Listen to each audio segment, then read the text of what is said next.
Welcome to Dyscalculia, a podcast for parents and teachers about the best way to support kids living with learning difficulties. My name's Michael Shanahan. And my name is not Michael Shanahan. It's Bill Hansberry. Welcome. And today we are joined by Benita Ranzon, who is an educational psychologist. And we are talking to Benita about ADHD and how it relates to specific learning difficulties. And before we formally welcome Benita, I just want to acknowledge that we are recording on the lands of the Kaurna people. We want to pay respects to elders, past, present and emerging, and acknowledge their deep connection to the land we're on, and also acknowledge that colonisation and dispossession, unfortunately, are ongoing processes. Welcome, Benita. Thank you, Bill, and thank you, Michael. My pleasure. Welcome. It's a pleasure to be here talking about ADHD and learning difficulties. It's a pleasure to have you, yeah. Would you like to introduce yourself? Well, Give us a little bit of your background. I have been working in the educational psychology field since 2004. I've been in private practice doing educational assessments since 2005. I've worked in public schools as an educational psychologist. I have been a school counsellor prior to all of that. So lots of time in schools and working with teachers, seeing examples of fantastic teaching and adaptations to learning for students. I've stolen a lot of ideas from teachers over the years. So being able to work as a psychologist but also envisage what people are doing with that information in the classroom has been very helpful link for me. Benita, that makes you the triple threat if we're going to use an entertainment type of metaphor. And Benita, you are one of the directors here at Fullerton House Assessment, Therapy and Teaching. So I'm lucky enough to have you two doors away. Yes. And we often beat the bushes around issues like we're going to discuss today, don't we? Absolutely. Yeah. Well, I think you are, and this is why I'm really interested to talk to you, because you're in quite a unique position of having like a bit of a helicopter view of stuff that goes on. So if you're a teacher in a school or you're a parent, you know, you've got your own life experience, you've got your own class, but it's rare that you get outside of that. Yeah. It's rare that you go and see how other people might parent or how other people might deal with a situation or what another teacher does or what another school does. But you're in the unique position of having kind of, by definition, that big overview and that exposure to all the things. And like you say, you've been able to steal things or borrow things from people that you see works, which I think is, you know, so valuable to have that view and that kind of breadth of knowledge and experience with it. So, you know, I can't wait to talk to you today about the stuff that you've learnt and maybe some tips that we can pass on for parents and teachers. I agree that it's like having a window into, so every time I see a student, I have a window into that child's life at home, the classroom with all the information the teacher gives about what's going on, what they're doing for the kid.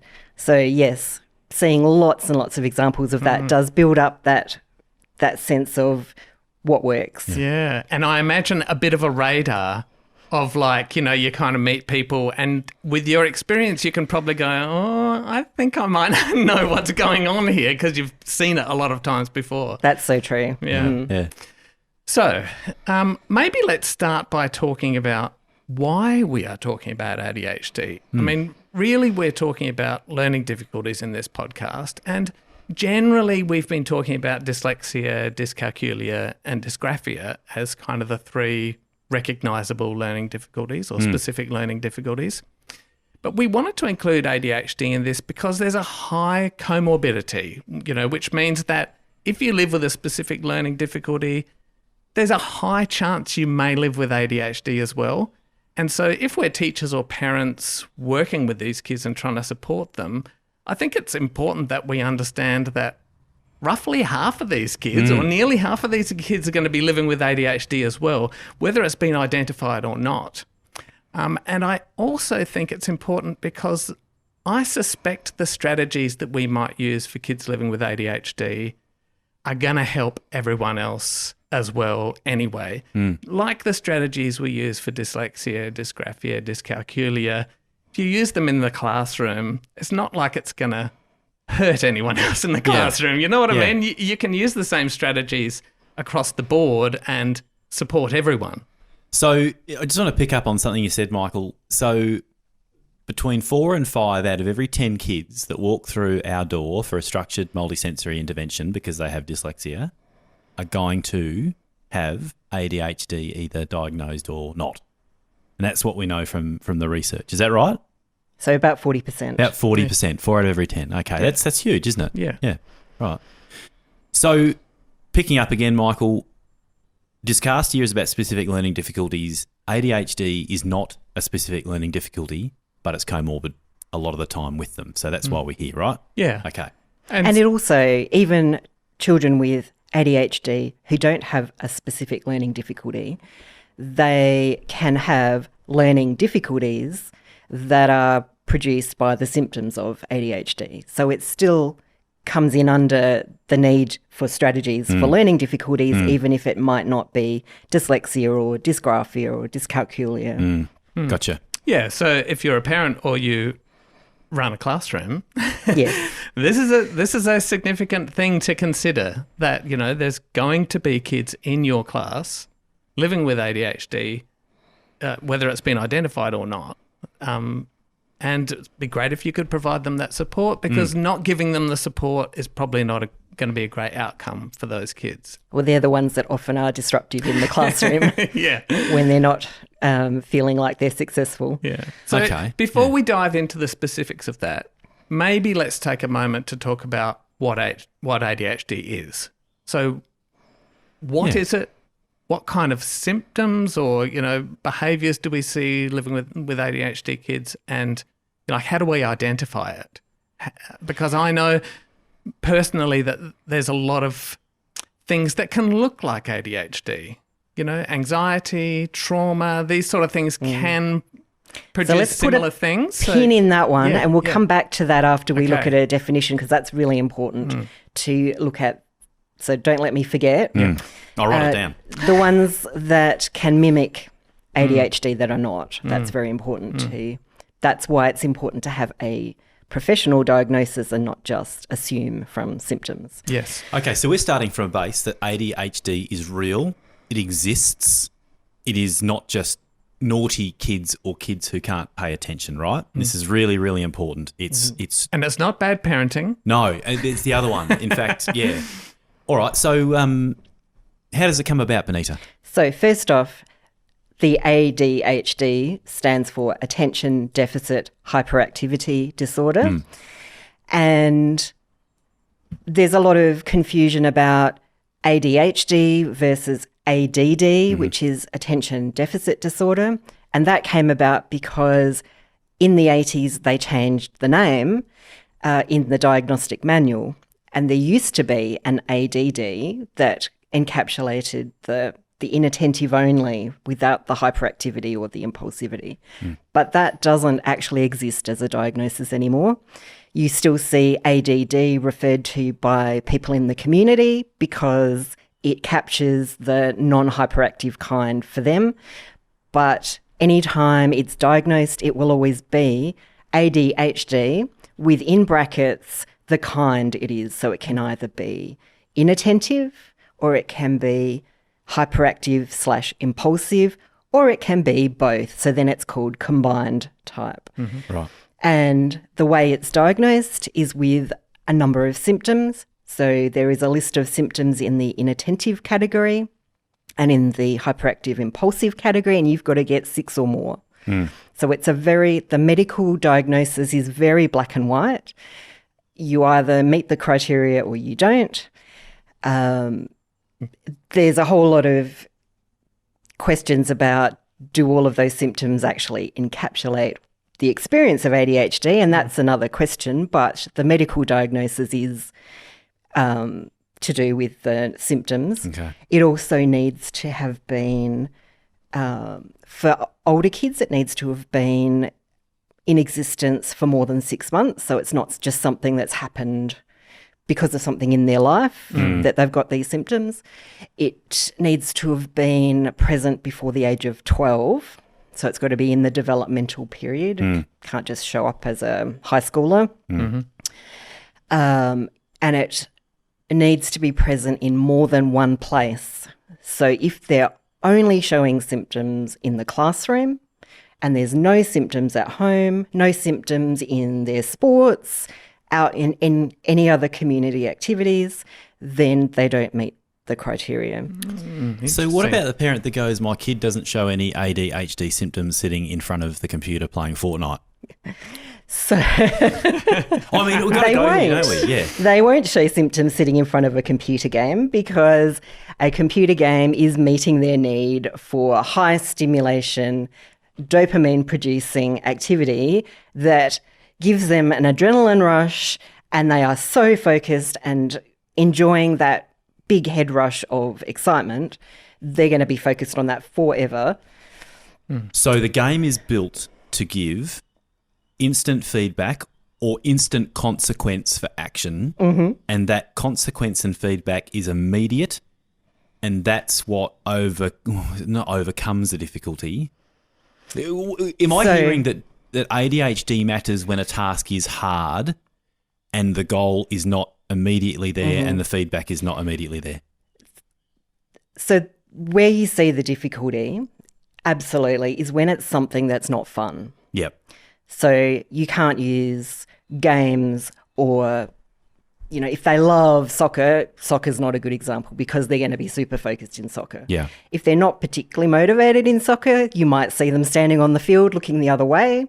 If they're inattentive kind, but things that are of particular interest and enjoyment to that particular child will be fine. Yeah. It is the stuff that we all have to do as part of life that is not so fun. And not immediately gratifying or rewarding. So spelling practice, learning your times tables. You've writing, lost me. Writing in a recount or a narrative when that's not your favourite thing to do.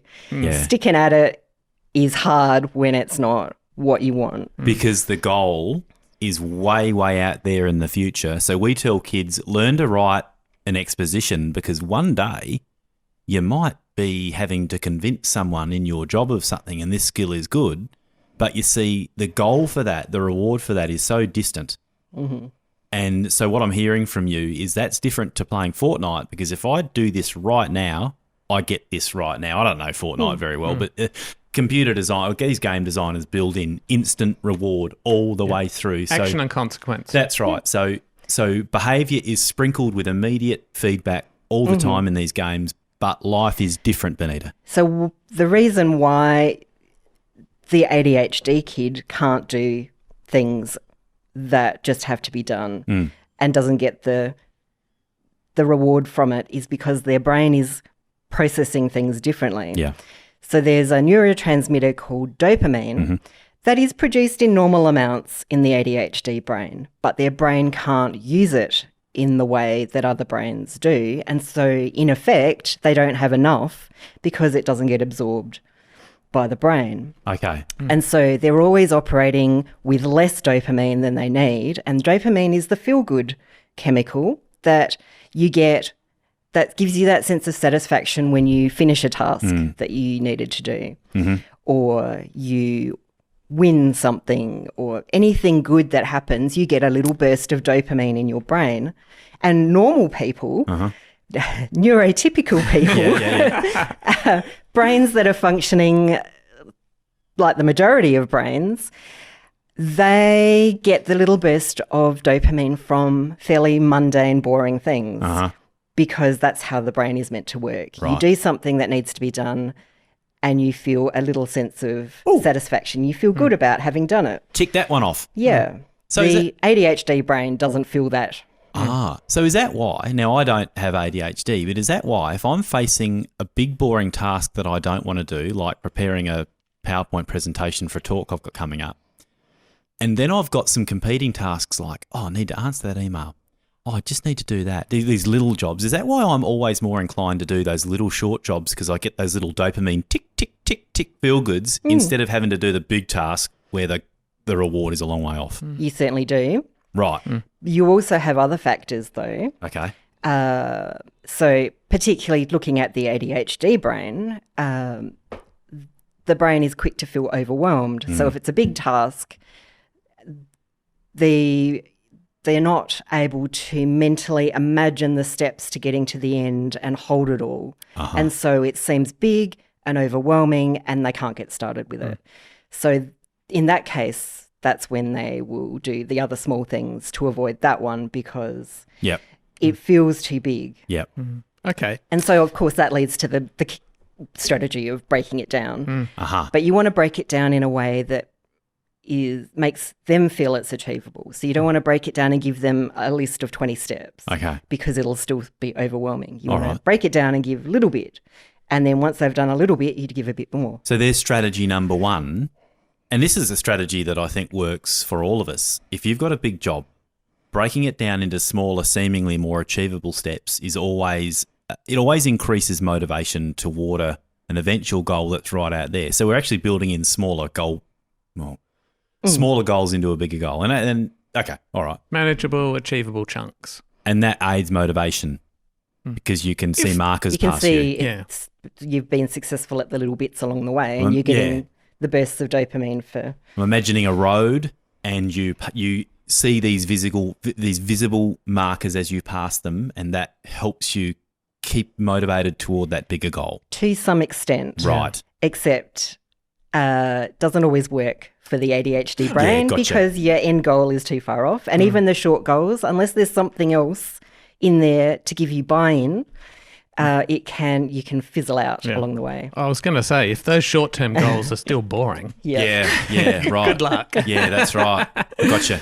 So just taking a little step back, if I'm a parent or a teacher and my kid or a kid in the class is having difficulties, how do I know when to say, hey, I think you should go and see someone, I suspect this might be ADHD? Like at that kind of day-to-day level, you know, what are you saying in the class? Yeah. And what should be kind of raising some red flags for parents or teachers around saying, this isn't typical reluctance. You know, every kid is reluctant to get away from their computer game and do their homework. Like this, you know, we're talking about things that are kind of universal, as in everyone gets motivated to do difficult, you know, lacks motivation and procrastinates to a certain extent and so on. So what kind of separates someone who might be identified with ADHD from your garden variety, you know, I don't want to do difficulty with life or, you know, reluctance to do stuff? So part of it is understanding that human beings generally want to do what they're meant to do. Kids want to please their teacher. They want to do what everyone else is doing. So then generally speaking, if they're not going along with the group, there is a reason of some sort. The ADHD kid will be the one that understands the task, knows all the steps to do the task, but can't get themselves started. Once they get started, they might need help to get the first bit started. And you think, okay, they're off. Nope, they're not off. They'll be a little bit, say they might write a couple of sentences and then they'll be talking to their friend. So their brain has timed out really quickly, whereas everybody else's brains are able to stick with it and write half a page. So it's the kid that doesn't produce what they're mentally capable of. So you see a discrepancy between, hey, this is a really smart kid. They're obviously really bright. They understand the work, but they just don't do it. Yep. And no matter how much pressure I put on them, no matter how many times I tell them off or say, do your homework, I keep reminding them it's water off a duck's back. It just doesn't happen. Yep. Is that what we're talking about? That kind of scenario? Whereas you have a typical kid who might be reluctant to do their homework, but, you know, you put a bit of pressure on or you say, you know, no TV if you don't do your homework. Okay, they roll their eyes and they sit down and they do it and they get it done. But that scenario doesn't quite play out with the kid living with ADHD. So I started to get a flood of people coming for assessments for ADHD when parents had to do home learning. And South Australia had, 3 weeks of it. And suddenly parents were sitting trying to get kids to do work at home, and the kid just couldn't do it. They couldn't be left alone. They needed prompting through every small step. Those are the kids that we're talking about. Kids who've got dyslexia, sure, they struggle with the actual task, but can usually stick at it and do a job that might be poorly spelt or whatever. But the kid with ADHD just cannot do it without constant supervision, prompting for each bit. They do all the negotiating with the parents, like, I want to stop now. No, just do 2 more and then you can have a break. And this is whinging and whining, and that is what you're seeing. Yeah. So we have this difficulty with productivity. So it's a lack of productivity and not even a lack of desire to be productive. So they want to do it, and they probably do want to do it, but they just can't. And we are saying that this isn't just a situational thing. This is persistent and pervasive. So I just was thinking about, every parent could relate to, I've had a kid and I just can't get the boosters going with them, or I start them and they stop. If that happens once or twice, we're not saying that's ADHD. This, Benita, what did you say? This behaviour has to start before 12? Yes, but generally you would be, and I think that criteria is a bit nonsense really, because it really needs to be, you need to see evidence. When they're little, you see traits when they're toddlers, you see traits when they've started school. They're usually quite difficult to keep on the carpet in reception. They don't stay in their seat. They don't follow the instructions because they don't remember instructions. So you see it early, but the criteria is it has to be in before 12. Gotcha. But it is way earlier that you can pick it. All right. Okay, so we have productivity, issues with productivity, despite having the knowledge and having the want. Yeah, and even the motivation that finds it difficult. What were you going to say? I think this is a good point to perhaps go back and talk about executive functioning. Yes, okay. Yep. Because that underpins all of it, really. And what is executive functioning? So our brains develop starting from the very back through to the front. So the back's got vision and hearing, and the sides have got, language processing and aspects of memory, and there's the bits down the middle that do lots of important things. But the frontal lobes are the ones responsible for planning what you're going to do, organising your thoughts, organising your possessions. I'm imagining the conductor of an orchestra at the front. That's a nice analogy. Okay. It's often referred to as like a personal assistant who keeps the boss who's got no skills of their own on track with the personal calendar and getting their dry cleaning and organising their life. And you're kind of in a voice that says, okay, first I got to do this, and then I got to do that, then I got to do that. Okay, so let's holding get it started. all in mind, Now knowing what you're going to do later. Yep. Yes. Here we go. Let's go. And you sit down and do it. But a kid living with ADHD might have those thoughts, but then those thoughts disappear, and now they're thinking about the thing they can see out the window. Yes. Maybe? Is that correct? So what's the brain missing there? is not, the frontal lobes are not as developed. So the research shows it's 30% less well developed. So an 11-year-old is like a 7-year-old. So with ADHD, you can deduct 30% from their ability to... As a rule of thumb. Although it does vary. Some kids are more responsible than others. But. So can I just dig into that? So we've got a 9-year-old. And when we look at the skills of managing tasks, sticking with what's hard, you can basically say when it comes to that stuff, if you've got a 9-year-old with ADHD, you're looking at a 6-year-old when it comes to those abilities to direct your behaviour into the future, handle big tasks, stick to a task, all that sort of thing. Yes. Right. So if you're a teacher, you could think, what kinds of supports would a year 1 student need in order to get work done? The what year level are we talking about there? Year 4, year 5, yeah. Is going to need similar structures in place. They're not going to be just able to be set a task and let go to go do it. Like everybody else is expected to be relatively independent. Yep. So they will conk out. They will. Real fast. Yeah. Even though they want to do it. And know that they'll get in trouble if they don't. Yep. And they often are very anxious because they're constantly aware that they're failing to meet expectations, and so they're always worrying about it.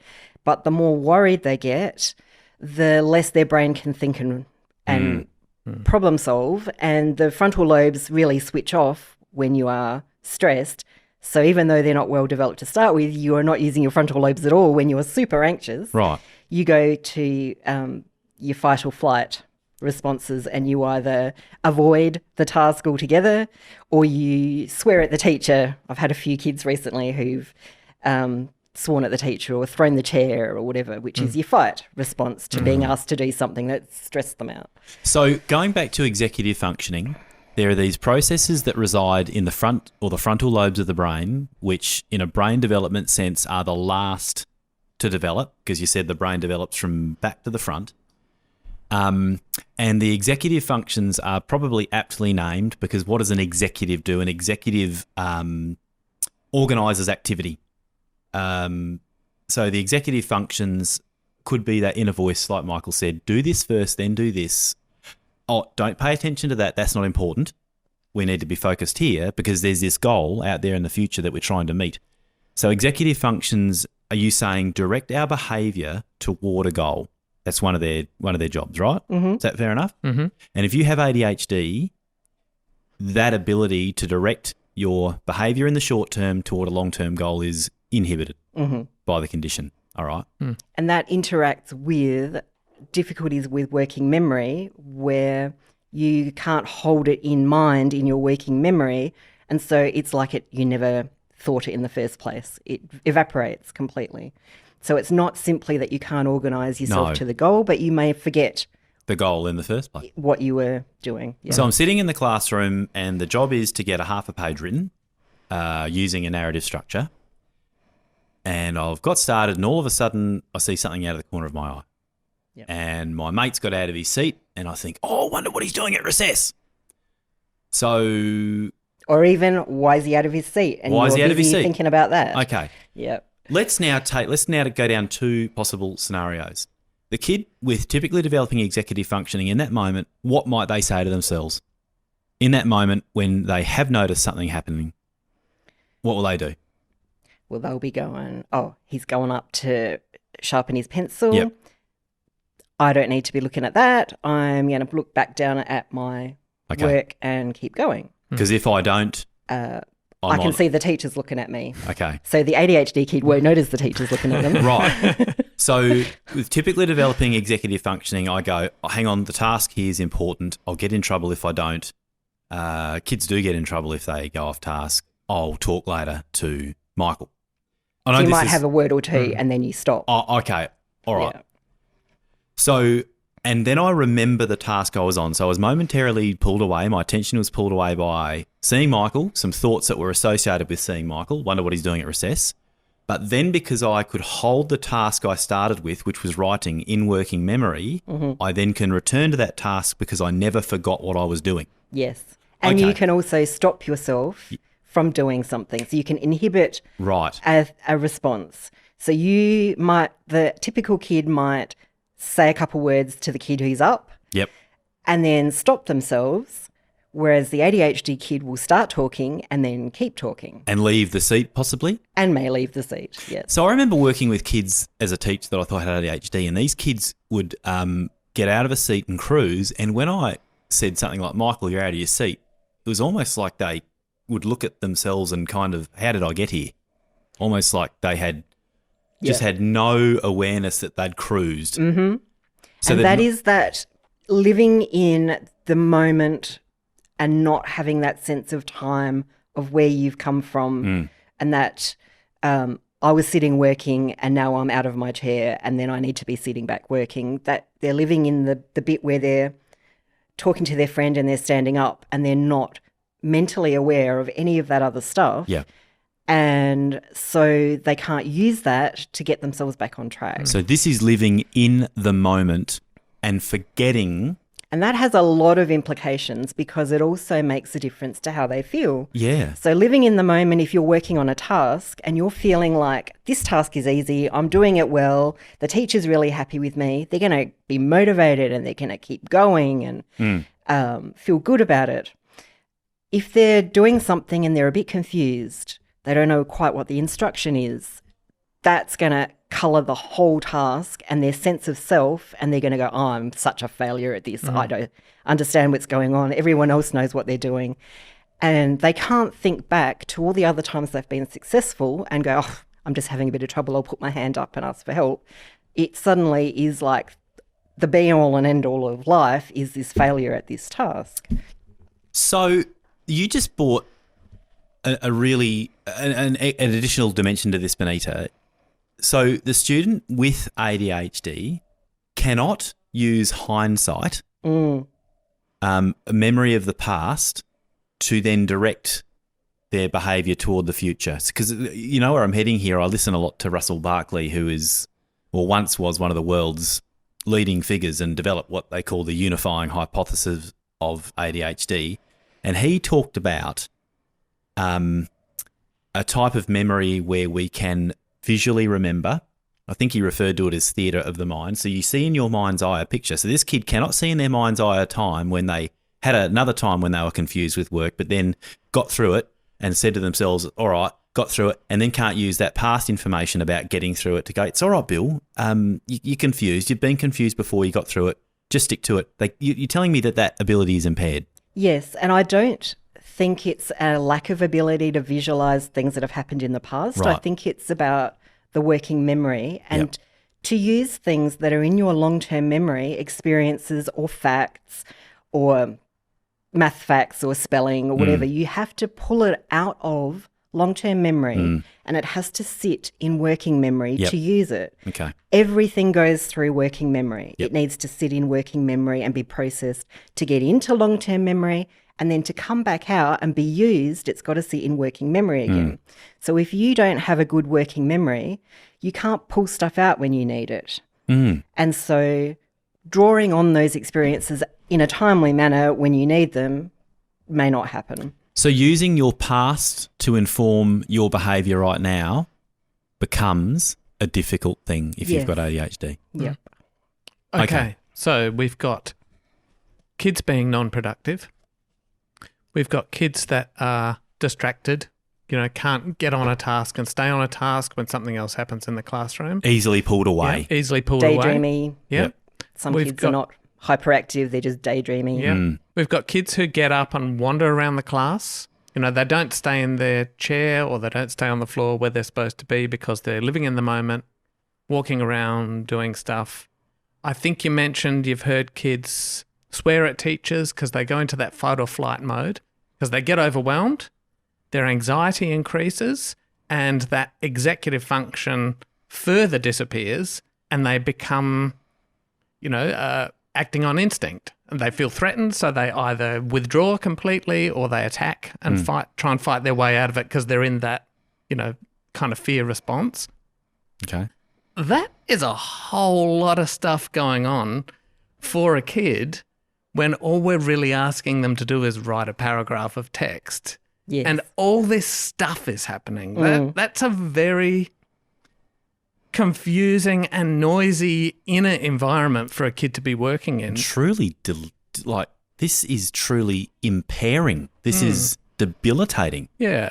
And I think that's, from my perspective, I think just in the general sense, I think ADHD is a little bit trivialised, in mainstream media and when people talk about it. They're just naughty. Yeah, you know what I mean? It's a little bit trivialised, but I actually think it's a big deal. This is a lot going on for a kid. And it's a very complex disorder. It's not one thing. It is many, many things that build together to cause the difficulties. And when people in society look at it, they think trouble with paying attention or trouble with being hyperactive. They don't think of the broad range of things, which we've touched on, like executive functioning, emotional regulation, And the other part of that, of course, is so regulation covers, I think, most of it. So you've got regulating myself. Controlling your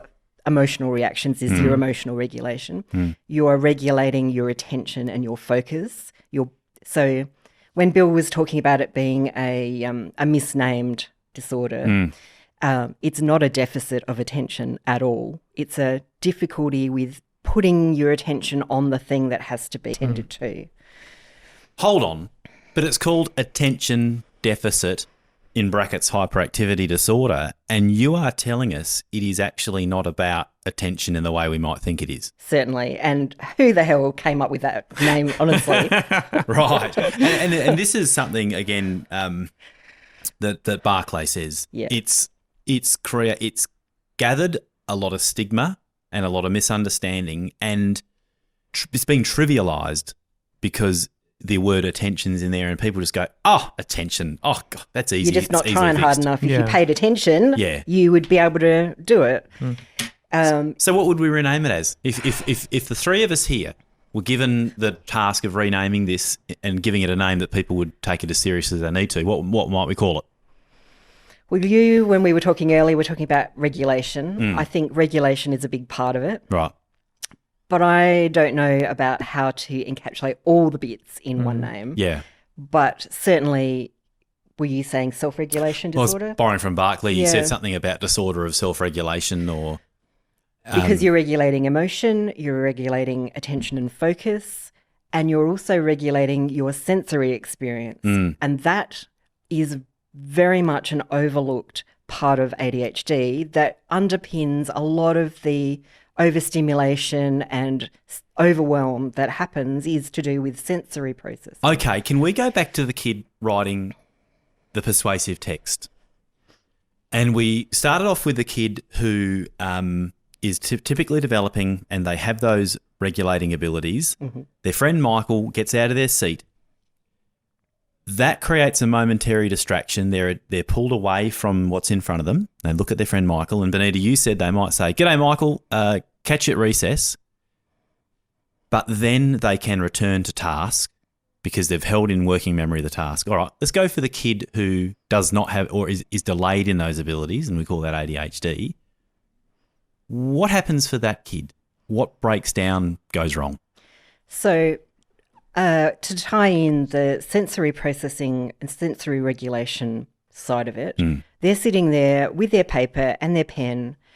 And so people with ADHD can be oversensitive to some stimuli and undersensitive to other stimuli. And that varies, the particular combination of what their sensitivities or their seeking is different for every kid. But let's just take an example. If you're sitting there with your pen, you might be noticing that the lumps on the irregular shaped pencil are poking into your fingers and you're trying to ignore the feel of the pencil. Or you're, noticing the scratchy feel of the lead on the paper. At the same time, you're hearing the clink and clank of the classroom around you and other kids talking, and voices are particularly distracting. So any words that are said will be what that kid is focused on and not on what they're doing. They might have bright fluoro lights that are visually overstimulating. An air conditioner humming. So being able to tune out, the average neurotypical person can tune out distractions and not notice them. Benita, is it tune out or not behave toward it? Because I'm going back to what Barclay's talked about. He said if you're typically developing, you may notice the air conditioner momentarily or the kid moving or the voices.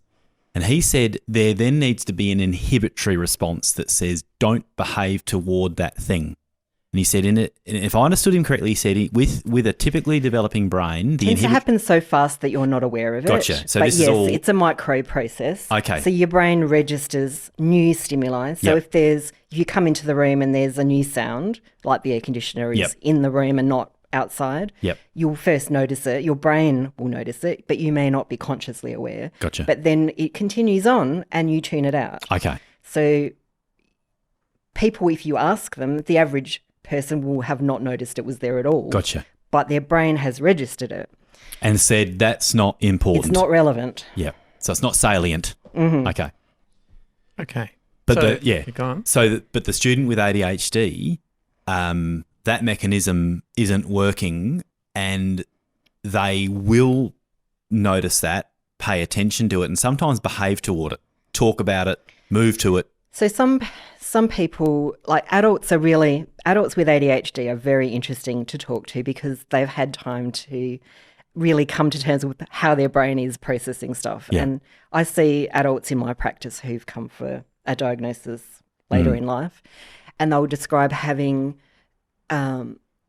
it's all noise, all the stimuli is coming in at the same intensity, and it becomes a mash of different sounds, and they can't tune any of it out and ignore any of it. And so if you imagine a kid in class and all that's going on and they're trying to do work, the longer they're in that environment, the more dysregulated their system becomes, and the more likely they are to do something to try to regulate. And so things like getting up and moving around let out the nervous energy that may have built up because of the task.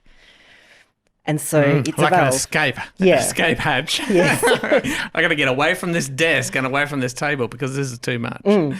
Yeah, that's interesting. See, I'm an adult living with ADHD, and I remember back to when I was a kid, and what you're talking about kind of rings true. Like, I can understand the theory of describing why that happens, but for me, being inside that, those processes are not going on. You know, I'm not what are you sitting noticing? there. I'm not sitting there trying to get my work done because I might get into trouble. You know what I mean? And thinking, oh no, come back, focus on this. It's happening at a very subconscious level. And so there isn't this kind of meta-awareness of my own behaviour. And that I'm is, just sitting in fact, there the problem. There is no meta-awareness for these kids. So I don't know that I've got distracted. No. You just know find what I mean? You Like, just find yourself out of your seat. Yeah. And it's interesting, and I go over there and I And check what you're that doing thing is not out particularly interesting, and talking to that person's really interesting. Exactly. Like, this is boring. So I'm going to draw a picture on my hand and get my little... I always used to like play with my fingers and draw things and do little plays and stuff because I think it was way more interesting. So it was more about the pain of boredom, the tedium of doing a task that... even describing it now, I'm feeling that sense of frustration and anger of like, really? You want me to write that? It's just so overwhelming to think that you want to do that difficult thing that it's not a choice. You know what I mean? It's not like I'm going to put my hand in that fire and get myself burnt when I could just go over there and relax. And so it's not quite, you know, I think... It isn't, you're right. It's such... And yet, the at kid the same themselves time, doesn't have a choice about this. No. I think that's No. what's important to understand. It's That's not right. bad behaviour. No. It's not like I'm sitting here, you know, we were describing then about a kid who kind of thinks, I'll get into trouble if I don't do this, so I'd better focus back onto my task. Living with ADHD, none of those things. That voice is not there, it's very I'm quiet. not thinking I'm going to get into trouble. I don't even care because this moment is so painful for me to have to write this sentence that I'll do anything to escape from it. Like... that is that living in the moment difficulty. Getting hit down the track, you know, because when I was a kid, I got hit a lot. Getting hit down the track played no part in deciding whether I'm going to do that task or not. So you can't even anticipate getting hit down the track in that moment. You're not even thinking about it. Not even thinking about it. Well, even if you were thinking about it, it would be of no relevance at all because it wasn't giving you the immediate result. So the joy of doing whatever you're doing would be greater. It would be giving you the hit you need of dopamine that you would be happy to accept the hit down the track because you've got the reward now. It's a way up. But not. It is, but it isn't. Yeah. So it's true. Yeah. For me, it was a way up. Yeah. And I think this is I think this is an important thing to think about for kids living with ADHD is that because of that lack of regulation and just that impulsive, I'm going to do it. Like I'm not making a decision or necessarily having a choice about whether I get up and walk around because it just happens. Like this is just what I'm doing, like breathing, you know what I mean? So not like I'm choosing this bad behavior. You do these things, you get in, this is my experience, you do these things, you get into trouble. And in my day, that was usually getting caned or hit. So like quite a serious consequence. And then you think to yourself, oh, why did I do that? I'm so stupid. Oh, the regret. I'm never going to do that again, right? Because that was horrible. I don't want to get hit again. I'm never going to do that again. Literally 30 seconds later, I do it again.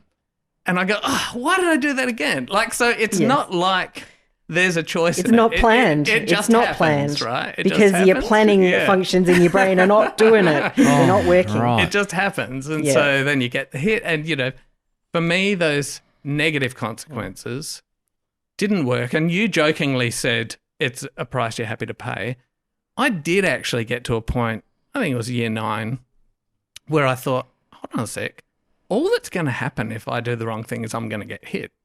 And I get hit all the time anyway, so I'm just going to do whatever I want. Oh, it lost its deterrent effect, Michael. Yeah. It's like, I get when I try my hardest, I get hit. When I don't try, I get hit. Whatever. It's just a thing. I'm just going to do what I want. So there are teachers listening right now, and thanks for sharing that, Michael. That's actually that's profound, and it's so interesting to get that insight. So there are teachers listening now, and I'm a teacher, so I'm going, what does this then mean for the management of this? What does this mean for consequence? Because if I could easily be sitting here going, oh, well, it's not the kid's fault. There's no point. There's no point with consequential management because the kid has no control over this. But then I remember back to what Russell Barkley says about this, and he goes, oh, no. He says we actually need to sprinkle kids' experience with consequence, but immediacy is the important thing. So if we think back to the kid playing Fortnite, consequence being a result of something, we'll call you were that too consequence. slow, you got shot. Yeah, You're dead. That's right. Consequence is sprinkled out in a second-by-second thing. Barclay says, no, we actually need to bring more consequence into these kids' lives, but more immediate. I would like to talk about consequence in a more general sense, not in terms of punishment. No. Because that's what I'm thinking as well. Oh, well, let's go there. People talk consequence, they mean like punishment. Yeah. Okay, when I say consequence, I look at it morphologically. The SEQ comes from sequence. A consequence is the next thing that happens in a time sequence after you do something. So it's what comes next. Yes. So I'm not talking about punishment. So psychologists call that reinforcement. Gotcha. And whatever happens straight after will either reinforce you doing it more or discourage you from doing it. But for the ADHD kid, the best consequence is working on the positives. And there are lots of things, not just give them a reward, like a concrete thing. That's could be one thing. But feeling successful is one of the biggest motivators. So the consequence of doing the task, I feel like I'm a capable student and I did it really well. So giving immediate feedback on the task that's positive. Benita, you've stuck to that for 5 minutes. I know it's hard. It's great to see. Keep going. Yeah. Right. And using timers for younger kids can be handy because it gives them a sense of this is how long it's going to be, and a visual one that shows there's ones that have a red chunk that disappears slowly as the time runs out is a really clear way of showing I've only got this much time left, and then getting some kind of in the teacher coming over and doing something, talking to them about what they've done, praising them, adding them to the reward pin system, move or whatever you do, table point, marble jar. Okay. So lots sprinkled, consequences sprinkled, but positive consequences Yes. as much as possible. Okay. Obviously, there are times when a more negative consequence is needed for something serious. But the ADHD brain is motivated by feeling successful, getting rewards, and it's all got to be really short term. About getting dopamine. Yeah. Right. So it's got to produce the dopamine. We don't have the dopamine. That's right. So let's give them the dopamine they need to stay on task. Now, here's just relating what we were talking then about something you said earlier. The idea that when you're in that fight or flight state, the executive function that we've talked about goes out the window. So if we do look at a circumstance where you're threatening a punishment for behaviour, and I think of that as escalating, raising the stakes around your behaviour. Like, so if I go, Michael, this is the third time I've spoken to you about being out of your seat. If I need to speak to you again, I'm going to have to move you. Yeah. Do this or else. Yep. If you get out of your seat again, you'll be staying in at recess time. Right? Okay. You say that to me, I go, I don't want to stay in at recess time, right? I go, maybe not fully, but a bit into that fight or flight mindset. I've just lost another chunk of my executive function. It makes it more likely that I won't be able to control my behaviour. Michael, there are so many variables in this picture, though. My relationship with you as the teacher, my past history of following up reasonably and fairly with you, or last time did I scream at you? But, okay, we'll just keep going. Yeah. And also you've got things that will work short term. So that threat of losing the recess might work that time and you get suddenly more out of that kid. Yep. But if you do that every time, the kid can't sustain it because it's beyond the focus capacity. So unless you've done all the other things of scaffolding it and breaking it down and giving the rewards, they're not going to be able to stick at it to get it done without intervention. So they're going to lose their recess. And as soon as they start losing their recess, they'll do what you were talking about earlier, which is, there's no way of winning this, so why bother in the first place? Who needs recess? They won't even start the task. So the kid loses hope that they'll ever get recess. Yep. Because I just want to say from the outset, there are people who say that we should never keep kids in break times, and I particularly not the ADHD kid who needs the mental break. I do and don't subscribe to that because people have lost court cases in the UK over this whole idea of keeping kids in. No, I believe. From which side have they lost? School's been challenged and lost. Okay. Because on the kid's human right to have a break, right? Mm-hmm. So I understand it's a problem if it becomes chronic. You get that kid, little Billy, never gets out to recess. I don't believe though that I'm not going to sit here and say that is an inappropriate consequential act. There are plenty of times we say to kids, "This needs to be done in your time, or else, Benita." This needs to be done now, and certainly or else it'll be done later. Older kids who actually have to get tasks done, there might need to be other methods in place. But I wouldn't, for year 4 and below, do that. And I do see some kids who are kept in and are in 4 days out of 5 now that's at recess. No one would disagree that tells you that consequence is ineffective. Yes. Yep. So part of what you're looking at is feedback on the strategy you've used and is it working? Gotcha.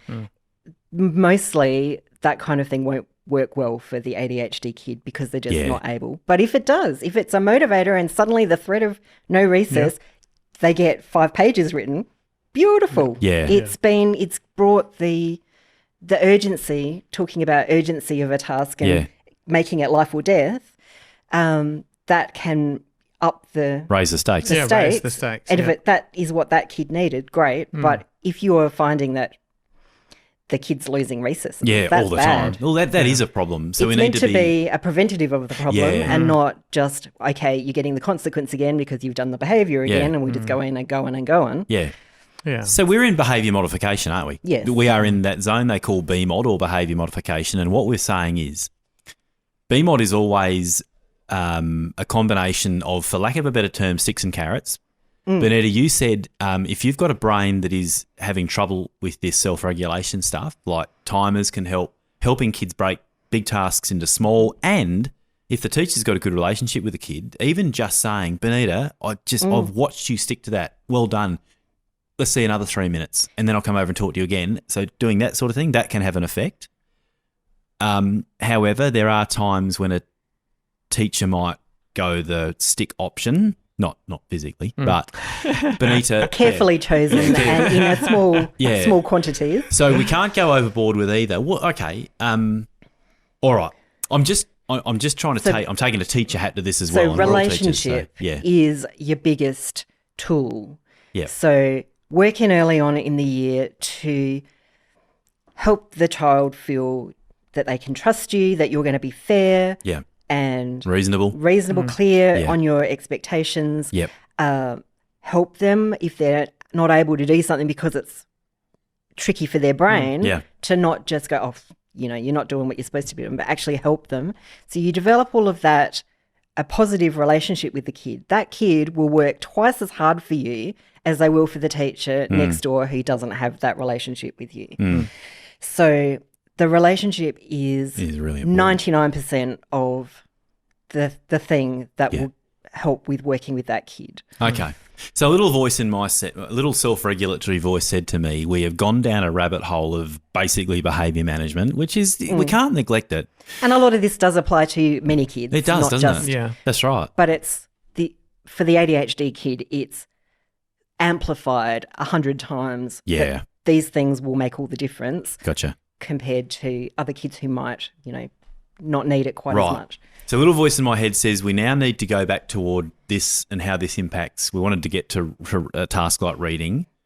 Before we do, I just want to summarise. Teachers, we're not saying don't use consequence because Barclay actually said, and we've agreed, it's about ramping up consequence. But when we say consequence, we mean either positive or negative consequence. But it's just about putting in, sprinkling into that kid's life many short terms. You're on the right track, or good on you, or keep going, or whatever. So and also making tasks that are going to naturally trigger dopamine in the kid's brain. So tasks that are meaningful and interesting. Yes. So teachers who are doing bookmaking instead of narrative writing have really hit the jackpot, because I see the kids with ADHD go, I love writing. We're doing bookmaking and it's amazing. And they might not write as much as their buddies do, but they are so keen. It's like, wow. But you ask them to just write a boring page of text. No motivation. So there are parts of that task they really get motivated by. So the way you pitch a task will make a difference to the interest. And as soon as they're interested, they will do way more, stick at it, focus on it. So this is the flip side of the coin, isn't it? Because we've been describing all the things that you might see in a kid living with ADHD that are kind of, maladaptive or negative in a classroom environment. They're not being productive. We're talking about a lot of negative things here. Yeah. But the thing about ADHD is that there's a flip side to that, where when these kids do get motivated, they are hyper-focused. Like they go like crazy and can do it. And, speaking from personal experience, if I find something that interests me, my problem is not doing it. My problem is stopping myself from doing it. It's all I want to do. It's all I think about. Yes, that might wear off. So people who know me will see that I'll get obsessed with something for a few weeks till that dopamine stops, and then it's like, I'm not interested in that anymore, So there is a little bit of that. But to try and harness that in a kid, this is where I'm leaning against the negative consequences, because they are, I think, demotivating. I'd like to think a kid is getting into it. Like, how do I get this kid into this task? And of course, that's what teachers want. They want to see all their kids into the task. Yeah, but that's learning's the joy hard. Of it. Not all kids are going to be into everything. No. You know what I mean? And so that's where, you're doing something that's, when you can make something fun. And I know that Bill is not a fan of inquiry learning. Only because I come from only because I see kids with specific learning difficulties who don't have the necessary underlying skills down, and they suffer in. So inquiry learning needs to be well scaffolded so that it's not an open-ended, broad task that you just go for. And it needs lots of small chunking. Okay. But the ADHD brain loves the inquiry work, particularly if there's a little bit of choice. Yeah. So you're going to do animals. You're going to do water animals. You can pick which water animal excites you and you can research all about it. And that is really motivating, assuming that there's a water animal you like. Yeah. What if the kid doesn't know where to start on the research? Well, you need to scaffold it. Okay. You need to help them work out what they're going to cover, where they're going to find information. Then when we get to reading, we've got the issues with reading comprehension that might come in, but you need to support the task. Remembering that the executive functioning of an 11-year-old is like 30%. Is 30% less, so is like a junior primary kid. So I go, Benita, start with this book. Yeah. Here's the first question. Yep. All you have to do is think about this, answer this. Find. They've done that, you give them the next bit. Okay. And Gotcha. I can focus on that bit. Yeah. You give me all 10 questions at once, and I was like, oh, that sounds too hard. I'll conk out. Go draw some pictures in my book instead. Gotcha. So trying to make it engaging for the brain is really important. Yeah. But then all the things you've got that you just got to do, like you've got to practice spelling. Yeah. You've got to do maths practice. That's really repetitive and boring for a lot of kids. So that's where your artificial rewards come into it. They give the extra little bit of lift to the motivation. It doesn't always work for every kid, but so earning your class points or having do this much of this and then you can play a quick math game on the iPad or listen to a song on your iPad. iPads are really handy for the fun activities. Read a quick picture book. Yeah. Something they want to do.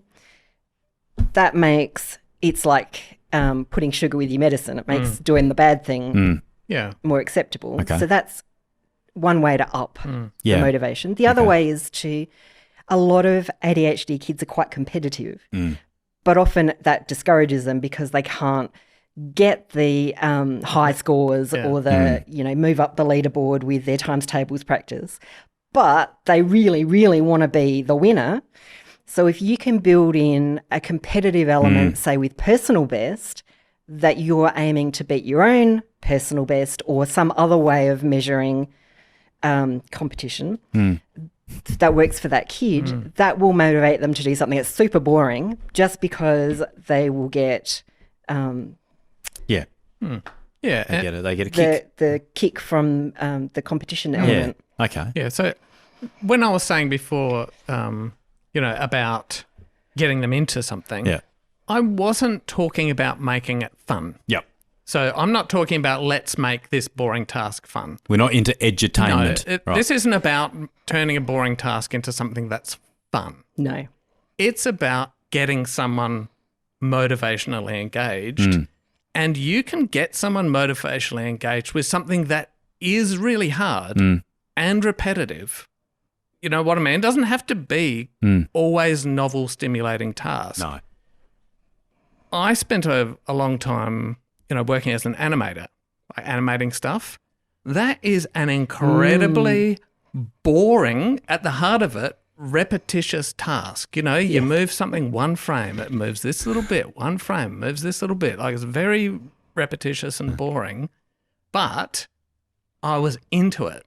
And part of being into it is the challenge and the reward of getting that hard chunk of stuff done. So it doesn't necessarily have to be like a video game, glitzy, entertaining thing. Like We're that, not talking about that kind of engagement, but it's more the motivation to do it. Is that the word achievable keeps coming into my head?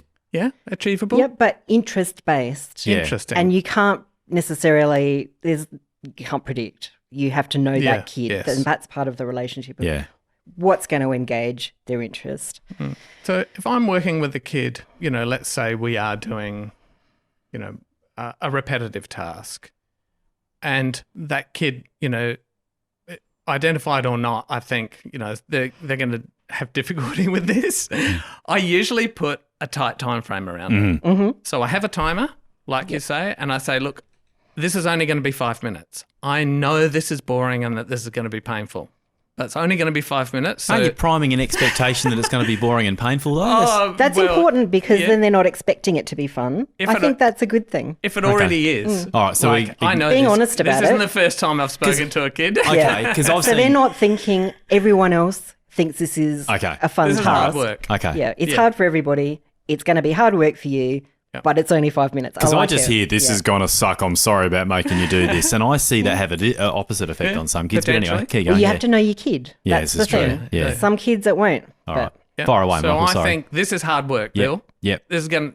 I know that this is hard for you because I'm doing a dictation or something that big cognitive overload. Yep. A lot of stuff for you to do. Yep. And we haven't really talked about kids living with dyslexia or dyscalculia or dysgraphia yet. Added to ADHD, makes that task harder. Gotcha. And so I set a time limit. We say there's only 5 minutes. Yeah. What I want you to do first is relax because I don't want them in fight or flight. Yeah. I don't want them feeling that time pressure and reducing that executive function. Relax and focus. That's the kind of mantra. So I give them time. I say, Bill, take your time. Get relaxed. And some kids do that, they put their fingers together and pretend they're meditating, but they're actually doing it. They're actually going, okay. And I say, you ready? You focused? Hit go, and we focus. We do that. The time goes off, and then at the end of it, we have a break. And I've got fidget toys, blah, blah, blah, stuff they really like. We talk about it. But I also add the level of importance to it. So I say, I know this is hard, but this is just something you've got to do if you're going to learn to read. Yeah, okay. So other factors that are working for you there is that you're nearby. Yes. So having the adult in close proximity is helpful. And there's actually a thing about working alongside others that is quite a thing for adults with ADHD too. Doing it alone is never going to go as well as feeling accompanied by somebody else. And so having the teacher check in regularly and just see how it's going, just feel like they're aware of what you're doing and you're not in it alone. Is that almost like outsourcing your frontal lobe? Yeah. Like all of a sudden that other person helps you pace, helps you, basically lends you their executive functioning by being there and reminding and... That is certainly one way of describing it that I've seen used before. Yeah, okay. You hit it. And in that one-on-one, it's kind of easy. Yeah. You know what I mean? In a one-on-one situation, even in that 5 minutes, even when we prime like that and do that focus and so on, they still get distracted. But I just gently bring it back in. I just say, hey, it's only 3 minutes to go. Stay here. We can talk about that afterwards. You know what I mean? So it doesn't... But you can do that in the class by sitting that kid closer to the teacher. Yeah, it's harder in a class, though, isn't it? It's way harder. So how do you do that kind of intense thing, where I'm talking to a kid, I can see when I've lost them. But if I'm talking to 30 kids, that's a lot harder. So what are some strategies in a classroom that might kind of help this? Doing the task with their mate. That can backfire if they're going to talk instead of working, but sometimes sitting and actually being able to talk to their friend about the task and not being told off for talking, and as long as they're actually doing the task, means that they can go, so what was that instruction again? I've completely forgotten or what does that say on the board there? I can't quite make it out. Okay. So having a buddy can help. What if that's because the distracting teacher can't be there checking in the whole time. Okay, teacher voice goes, what if that's distracting the kids next to them? What if that's during a silent task? I'm being a pain, but This is important. because we want to improve the situation for these kids. Yeah. So that's where I would use the timer and say, I want you to do this for the 5 minutes as quietly as you can and try and get to this point of the task. So do 3 sentences by the time the timer goes off. Aim for 3 or aim for 2. So you want to aim for something that's going to get success. Gotcha. That's not going to feel too big. Something that's going to help them tune in. So your timer thing, great for quiet work time. Help them manage time. Yeah. And just make it feel like it's not just going to stretch on forever. Yeah. Because lessons feel really, really long to students. Like a A bottomless school day pit. feels like a year. Yeah.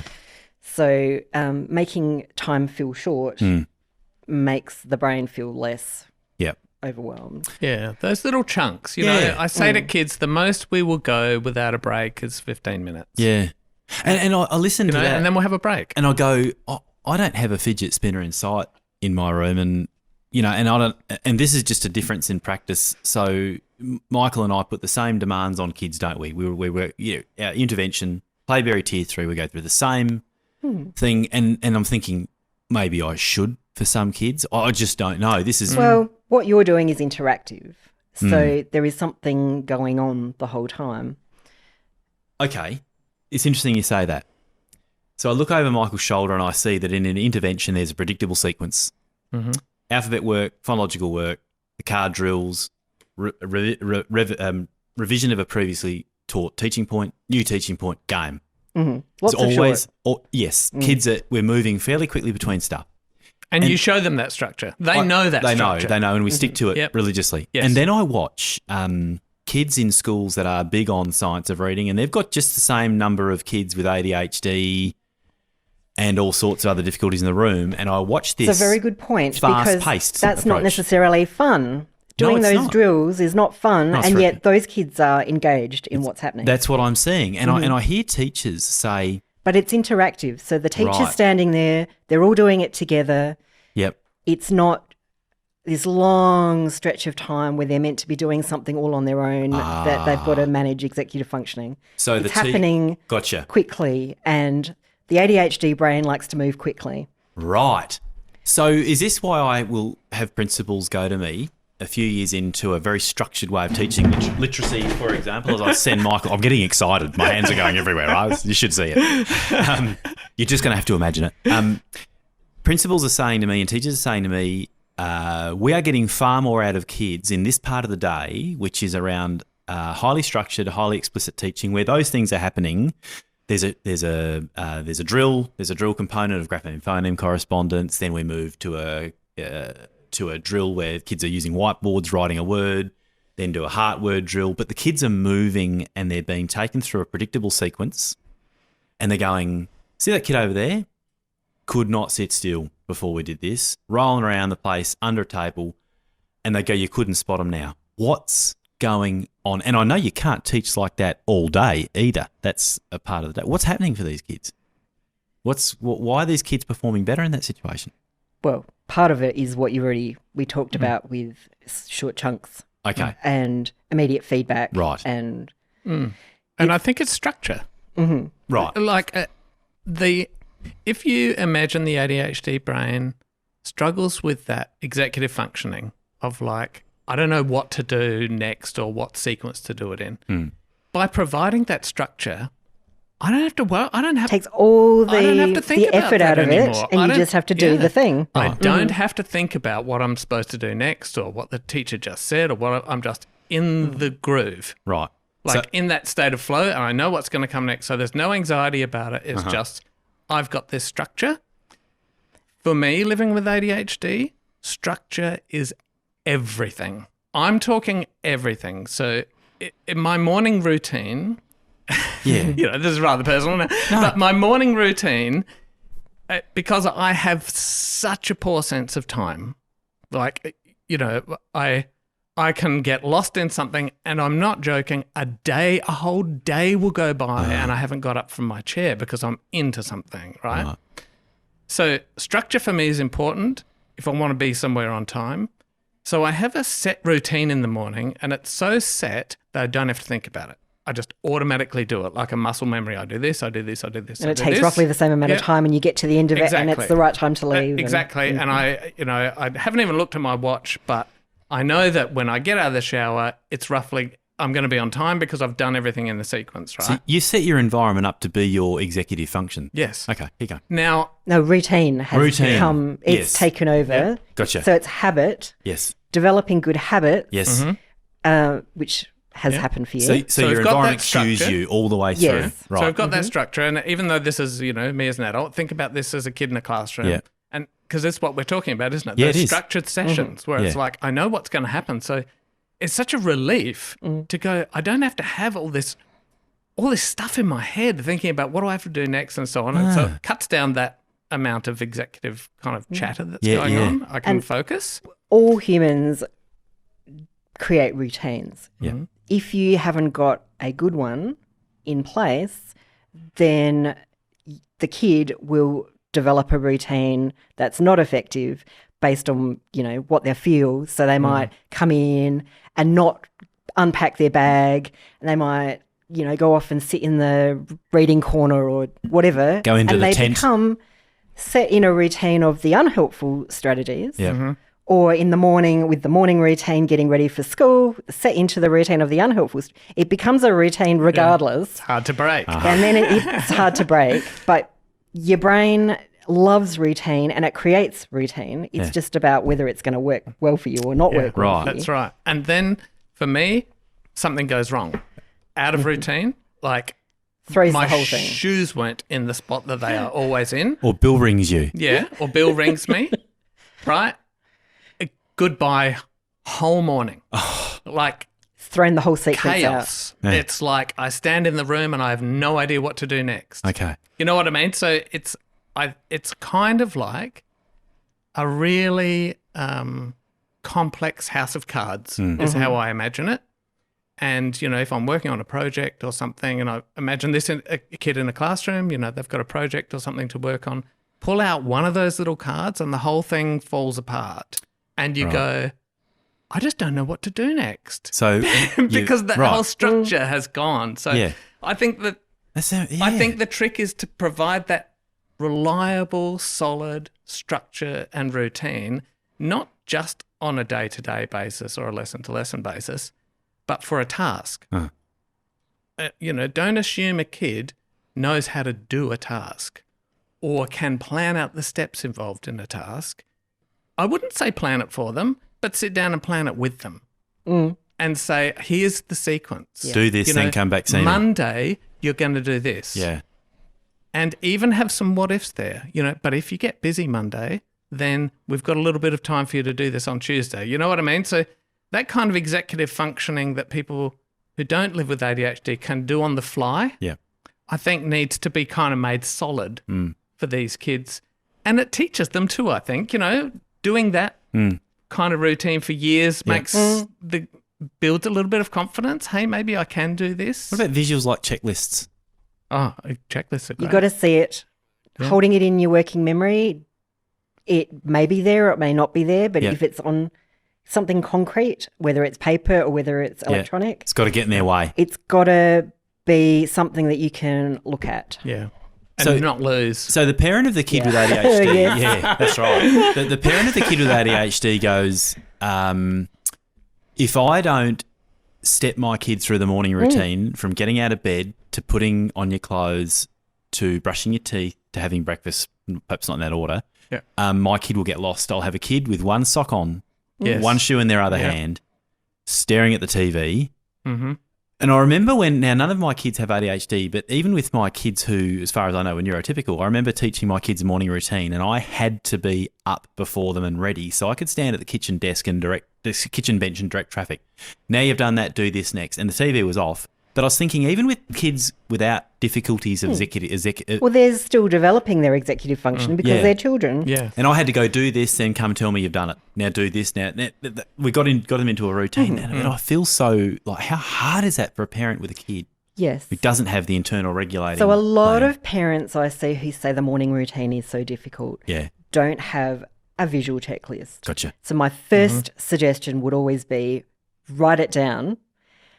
You might then take it up a notch by putting sticky notes or a little note in the bathroom that says, now that you're in this room, you brush your teeth, brush your hair.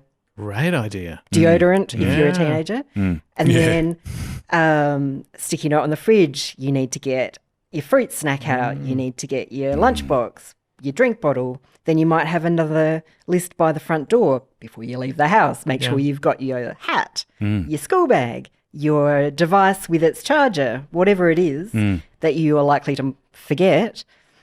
I love the idea of those situational ones. Yes. Yeah. And then you can have one on your bag tag, on your school bag, have a little list of things that need to come home at the end of the day. Make sure you've got your reader. Make sure you've got your device. A few things there that they've got with them to check later on. And these have to be placed in a way that they actually interrupt a person and don't become a background noise that is ignored. Is that there what is you're saying? the risk of that. Yeah. I mean, having it where you need it helps. You can still tune it out and walk right past it. You do need... You need to want to do it. Children also need reminders. So the parent also needs to notice that the checklist is there and direct their attention to look at it. And you might build in some reward. So we're going to have the TV off. You're not going to have the iPad in the morning until you've done everything on the list, and then you can have whatever time is left, you can have on the iPad or on the TV. So, Benita, each of those 4 jobs is a point. 4 points equals a bit of TV time before you leave. Could do that. You could have more time versus more things, or you could just have, well, we won't have time for natural consequences are the best consequences. If you are really slow in getting ready, we're just not going to have time for anything extra fun. So we're going to have to just get in the car and go. Okay. But if you get everything done, then you've got the time. So a natural consequence of something that would happen in real life is the best kind of consequence. The same thing at school. Yes. Okay, so by putting those stickies around in the way, you have taken what would typically be an internal process of managing, directing your behaviour toward that end goal of getting some TV before you go to school.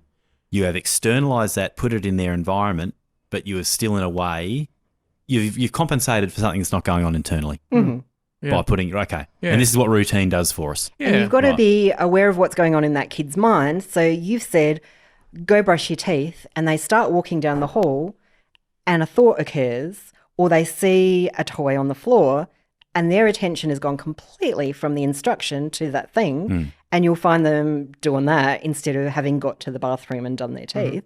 So you need to have as an adult, I struggle with that. Yes. You know, so this is not something that you can just... It doesn't just go away. Decide on, you know, I've been working on it for 50-something years and I still struggle with that. You look good for 50-something. You look good for 50-something, Michael. Yes. So with my kids, we had a book that we made together. So they drew pictures. So we came up with their morning routine, laminated it into a book. That's a nice one. And then they followed, they just flipped a page on the book and did that next thing. We started off with that. But then being the tech geek I am, I made a PowerPoint presentation with visual timers on the screen for the steps. And so, and when the... You had to try to race the timer to get it done. And when they hit next, there's like some random funny sound plays. So it's like a fun kind of routine, but not a like digital timer, something, you know, like a pie chart that you can see. You can see time disappearing. You need to get this done with plenty of time. So, you know, if you don't have to rush. You just follow the routine. Although that's not necessarily a bad one either, to try to beat the clock. Yeah, that's right. How quickly can you get your teeth done? At the end, you get more free time. Yes. You know, the faster you get through the routine, then your free time's yours to do what you want. That's right. I'm looking past your shoulder to Teaching Tough Kids by Mark Lemessurier, and there is a section on kids with ADHD, and he referred to it as managing time and task. And this is how you helped your kids manage time and task. Yeah. And love it. And so thinking of the kids in your classroom or your kids and understanding that the difficulty is that management, that self-management. And so it's not something that you can punish out of a kid. It's not something you can reward out of a kid. Like, this is just a thing that you need to deal with. And so thinking in terms of taking over that executive function so that these things kind of get externalized or turned into a routine or whatever. Providing the prompts as the responsible adult who actually needs to give prompts to keep things on the right track. And hopefully keeping it rewarding and motivating because, you know, we've talked almost exclusively about ADHD, but, you know, picture a kid who lives with dyslexia and they're trying to read and they live with ADHD. That is a great big mound of awful, isn't it? Like, that is a horrible... mountain to overcome of like, how do I get myself motivated to do this thing that I find almost impossible to do when there's shiny things over here and fun things over here to do. So writing is the most difficult of academic tasks because it requires a high level of multitasking. And a high level of automation of stuff. And yes, so if if you've got dyslexia, your handwriting, the letter formation and the spelling is not automatic. So that adds an extra layer of difficulty. So the more automatic you get with the handwriting and the spelling, the less effortful the task will be. Yes. But if you're looking at ADHD, you've got the big idea of what you want to say. So you might have your story idea. But then you've got to focus in on how am I going to grammatically express that in a sentence at a time.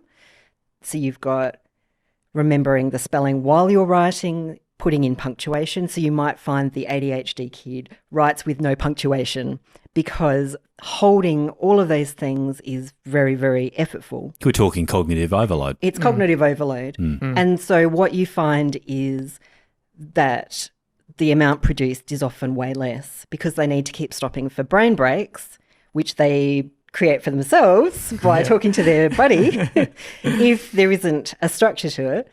So there'll be a whole lot less produced at the end of the writing lesson. So it's a disorder of productivity. And generally what I would suggest is that more of it is typed, certainly past junior primary years, because typing is mentally, it hasn't got the motor component, so it's mentally less effortful, which takes a level of that cognitive load out, and particularly if you can get a bit quicker in typing. So then you only have to do one thing. You don't have to rewrite it to get a good copy. You can go back and you can change it and add in the missing punctuation and correct it and expand it to have more good ideas. So I would say that being able to type work is one of the key adjustments that helps take out the cognitive load of writing. What if the kid's a really slow two-finger typer like me, Benita? I saw a kid the other day who typed with two fingers and he reckoned he was super fast. Yeah. And he was like, I don't need to learn to use all the other fingers because I'm really fast with the two. But he could always produce more typing because he didn't feel bad about the writing. The effortfulness of handwriting that's right. makes the task feel yuck.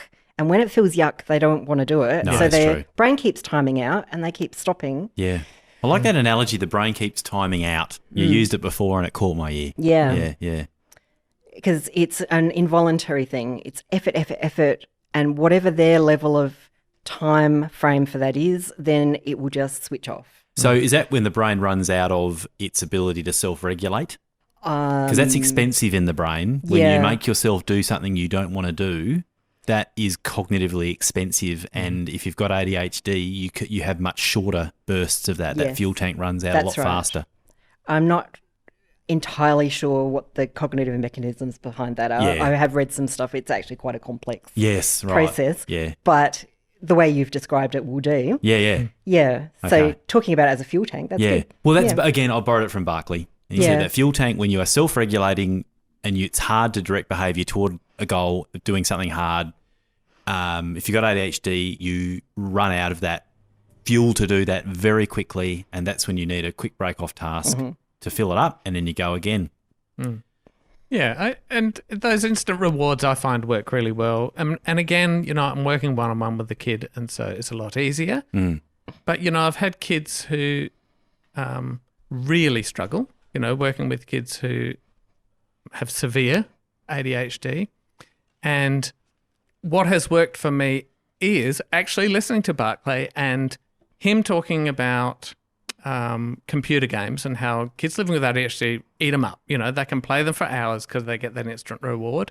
So I was relating that to my teaching and thinking, that's what I do. So when a kid's working, one of the things he said, which I loved, was, when you answer something in your homework, nothing happens. You write something in a book, nothing happens. No. So there's no reward for it. And so when I'm working with a kid, I am literally rewarding them for everything they do, either verbally or in some other way. So they're writing, they write a word, I say, it looks really good, well written. I like your P there. Like I'm always giving that little bit of reward so that their dopamine's kept up and they're like, I'm liking this. And that's how I get kids with ADHD through a 2-hour assessment in one sitting is constantly interacting and praising and observing. Like I'll observe, hey, that was really great how you slowed down and thought it through there. Yeah. So commenting on the qualities of paying attention, thinking it through, giving it a go, all of those qualities. Rewarding the behaviour you want to see. If your kid's got a phonological disorder, however, I'm going to be very careful about saying good stuff when they're right in the middle of trying to hold a phrase in mind to write it. Yes, Yeah, exactly. And so...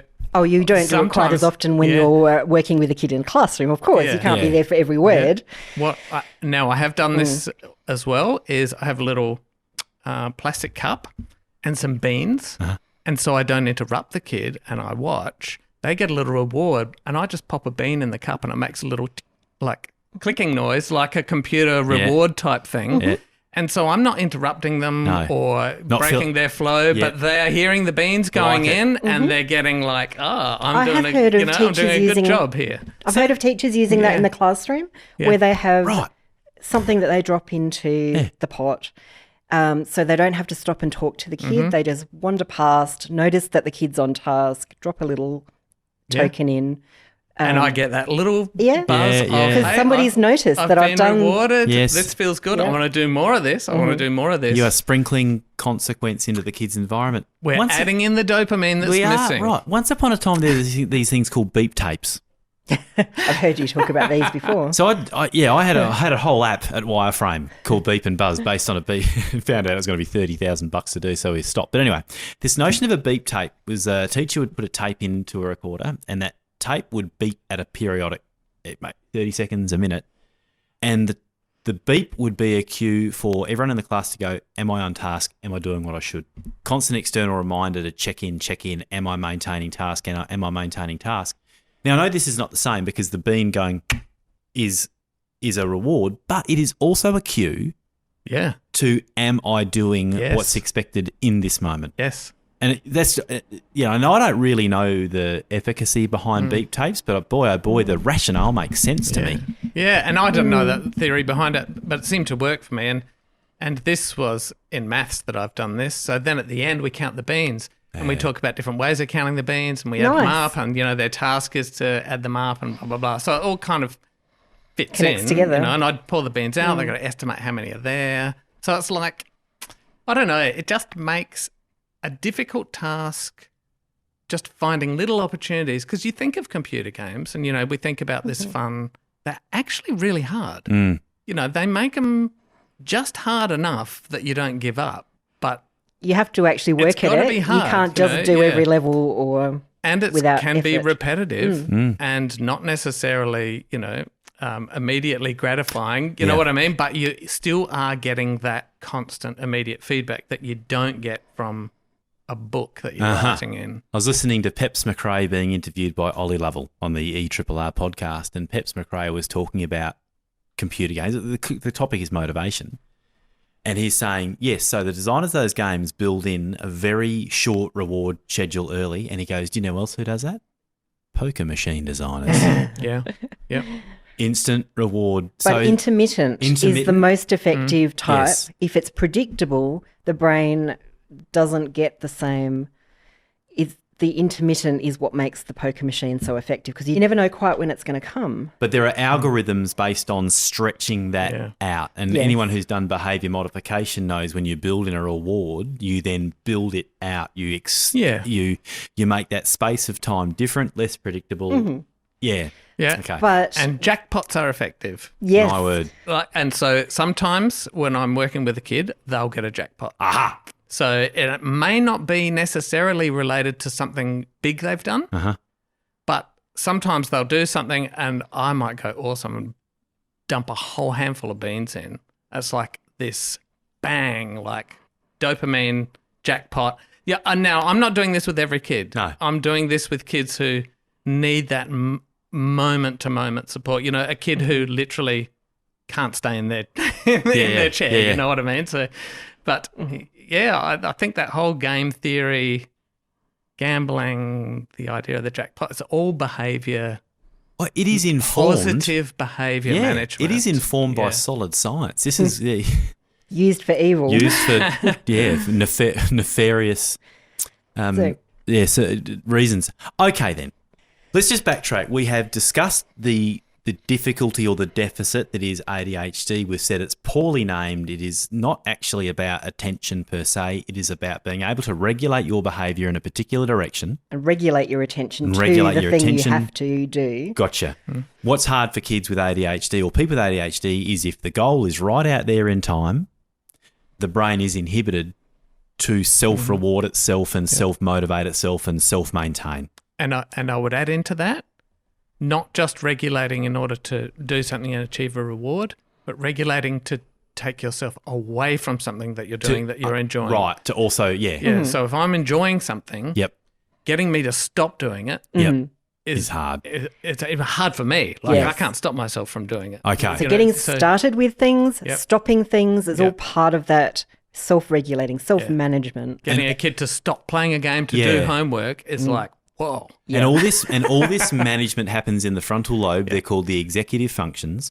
There's this really important chemical called dopamine, which is in the picture here. And if you have ADHD, that is being...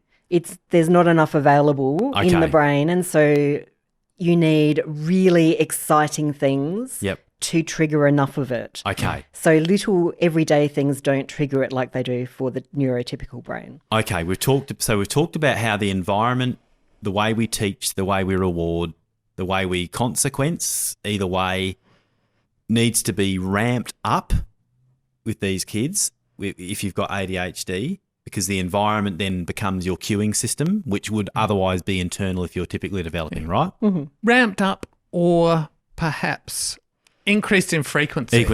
Yes. So, that's what I meant. They can be small rewards. Yes. But I want to get them every couple of minutes, not twice a day. Gotcha. Yes. So this is okay. And how long you can go between rewards generally changes as you get older. So you can have bigger gaps between the rewards. So for a reception kid, it's every couple of minutes maybe that you're checking in, or, 10 minutes. Yeah. For a high school kid, it might be twice a lesson. Okay. Yeah. So your ability to stick out a task generally increases with age, because with age comes greater maturity of the frontal lobe. And that's important you say this, because this is a delay. This is what makes it different to a specific learning difficulty. So it's a pervasive developmental delay, which means that it impacts on everything. Yep. Pervasive is impacts on everything, and developmental means it's from birth and impacts on how your brain develops. Yep. And the research shows that the brain still goes through all the normal stages of development. It just happens more slowly. Behind, and the frontal lobes and the executive functioning really don't fully mature until 30s. Well, they do most of their studies on men. Yeah. And so it's for males 35 instead of 25. Yep. Is what I've read. Yeah. But of course women tend to mature a little earlier, so it's probably earlier for some women. Yes. Right, okay. So, all right. Now that we have kind of waded through what this kind of is, let's talk about how it crosses over with reading and how it crosses over with reading difficulty, like a specific learning difficulty like dyslexia. Mm-hmm. Benita, talk to us. All right. So first off, because we've been talking about ADHD, I think let's talk about what is specific to ADHD and reading, and then we can add in what the dyslexia brings as well. Yep. But for ADHD, what you often hear from kids is, I don't want to read, it's boring. So what is going on in their brain is that their brain is reading the words. So generally, if they don't have dyslexia, they can read all the words, but it's not actually going into their brain. And so you could get to the end of the page and you ask them, what did they read? No idea. So it's about the focus and the working memory. So being able to hold what you've read in mind so that it actually makes sense. So if you're reading a story, you need to have that sense of the story that you've already read to make sense of what's happening now. And then, of course, if you have to do a task on the book, you have to be able to remember what was in it.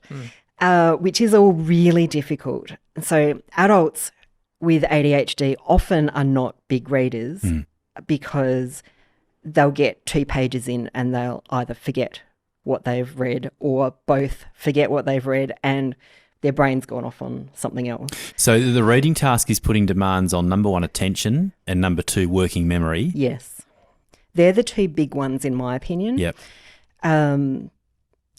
Often for older people, audiobooks are more effective unless you've got significant difficulties with auditory processing, which does overlap quite a lot as well, in which case talk, you're going to tune out.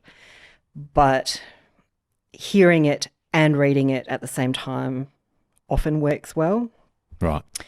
But when you're learning to read, particularly if you've got dyslexia as well, then there's the effortfulness. Yep. Like with writing, we were talking about the effortfulness of the letter formation and the spelling. It's not automatic.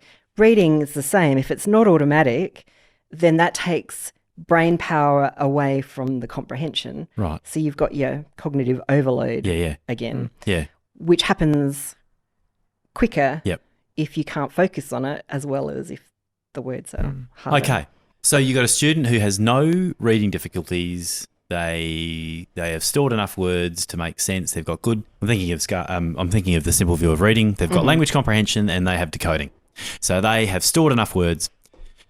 But what's getting in the way as they read are the demands that reading long form stuff. When I say long form, that's subjective, isn't it? But reading. And I'm going to put a pin in that one too, because it's not just long form. No. Because I see such a diversity of kinds of kids, I test reading using really short passages that have a word missing. So closed passages. Yeah. Because they can reread the passage and they can look for clues. But I find, so the dyslexic kids usually, even if they can't read a couple words, can usually score fine because it's not overloading their working memory. The ADHD kids don't notice the clues in the text that they need to make sense of it. So there's often a keyword or there's a few words that give a hint for inference. They're just not noticing them. So the research shows that for those kids, the most effective intervention to increase reading performance is actually medication, because it works on getting the brain to focus on what's in front of them. And if you can't focus on what you're reading, there's no strategy that's going to make comprehension work for you. Because all of those comprehension strategies that we taught kids relied on really sound executive functioning. You know, can you find keywords? Can you get the main idea?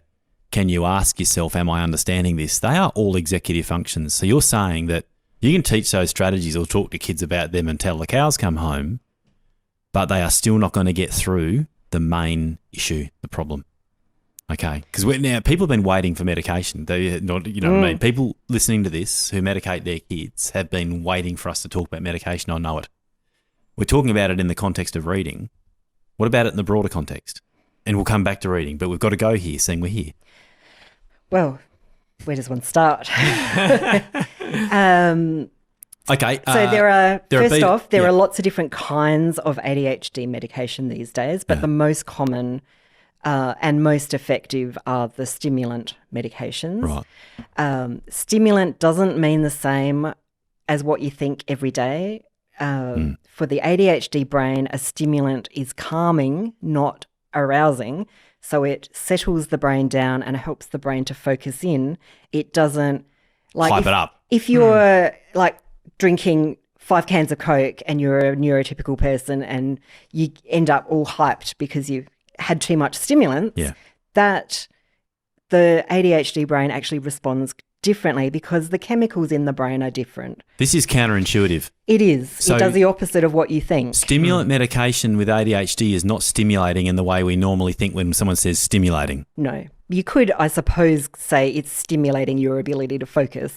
Uh-huh. But it's really Yeah, it's a misnomer. Okay. So there is a beat up on trashy Australian current affair programs every 6 months when things get slow about the number of kids being medicated and the and how we're drugging the kids. And I have to and when I have parents come in and they've had a child who has been recently identified and they're doing the weighing up around medication, that spooks them. Yep. Parents are often really scared of the idea, and they're also, if they do go ahead with it, ashamed of telling anyone that their kid is on medication because of negative comments from other Oh, you can't parent your kid properly, so you drug them, do you? That's right. Yeah, Big stigma and around it. That is a valid concern because people are very judgmental, and I certainly wouldn't be sharing it with every person in the schoolyard.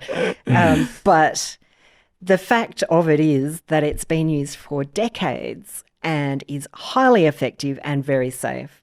The most commonly used one is Ritalin, which has had the most research done on it, and the main side effects are lack of appetite and some impact on sleep. But not everyone has But not those. everybody has those. No. And lack of appetite is a pretty minimal side effect for kids who are not able to function in the classroom and learn. Generally, I would only recommend it for my clients if the impairments were fairly significant because it is a big thing to take a medication. My experience of talking to adults who take the medication and children who've been on medication is that it does change the internal feeling, and I don't know if that's just because things are working differently Or how they should have. and how they should have, but it feels different, and some people or children don't like that feeling. I've experienced that with a couple of students. Yes. I don't feel like me. Yeah. And I've gone to them, I get it. I think what's happening is you're feeling how a brain at your age And it might be be feeling. that it's hard to know. Yeah, right. Or maybe it's a dosage issue. There is Yeah, that's right. there is some research. I was watching a very interesting expert from America. They're all from America about medication, and his point was that the research shows that change in that personality stuff is dosage related, but